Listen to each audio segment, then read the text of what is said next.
नमस्कार मित्रांनो, तुम्ही पाहू शकता सध्या मी सीलदेवा या मार्गावर आहे. खाडी दिवा व जो ब्रिज आहे त्या ब्रिजच्या समोरच खाडी किनारी पाहू शकता तुम्ही दिव्यातील सर्व कचरा या ठिकाणी टाकला जात आहे.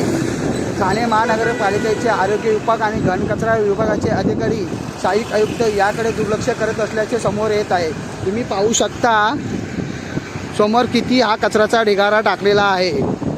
1 वर्ष झाले डम्पिंग ग्राउंड बंद केला आहे. आयुक्त आणि मुख्यमंत्र्यांनी हे जाहीरसुद्धा केलं आहे आणि या जो निकाल दिला होता डम्पिंगचा त्याच्याविरुद्ध फटाकेबाजी आणि जल्लोषसुद्धा सत्ताधाऱ्यांनी सादर केला होता. सध्या हा दिव्याच्या ब्रिजजवळ टाकण्यात येणारा हा कचरा आरोग्य विभागाचे जे अधिकारी आहेत आणि घनकचरा यांना हा कचरा दिसत नाही का? दिवसा ढवल्यासुद्धा हा कचरा या ठिकाणी टाकला जात आहे. तरीसुद्धा पालिका प्रशासनाचे अधिकारी कुठलीही दखल घेत नसल्याचे दिसून येत आहेत. सध्या पावसाळ्याचे दिवस आहेत आणि समोर सोसायट्यासुद्धा आहेत. येणाऱ्या जाणाऱ्या वाहन चालकांनासुद्धा दुर्गंधीच्या सामोरे जावं लागत आहे. त्यामुळे नागरिकांच्या आरोग्याला धोका निर्माण झाले. पालिका प्रशासन याकडे कधी लक्ष देणार? आयुक्त या अधिकाऱ्यांवर कारवाई करणार का? अशा अनेक प्रश्न दिवेकर करत आहेत. तुम्ही पाहू शकता हा घनकचरा ताजा जो सध्या टाकलेला कचरा आहे तो पाहू शकता तुम्ही.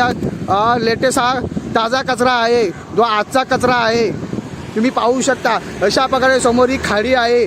या खाडीचंही कशा प्रकारे दुर्गंधी पसरत आहे. या कचऱ्यामुळे मासेमारीसुद्धा धोक्यात आलेली आहे.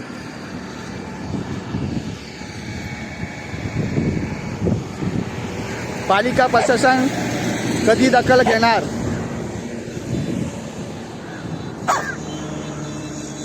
सत्ताधारी सध्या झोपेत आहेत. त्यांना हे घनकचरा हा दिसत नसल्याचे आपल्याला दिसून येत आहेत आणि सत्ताधारी आवाज कधी उचलणार? जे विरोधक आहेत ते सुद्धा कधी आवाज उचलणार? त्यांना हा घनकचरा दिसत नाही का? कचऱ्याचा ढिगारा किती पडला आहे.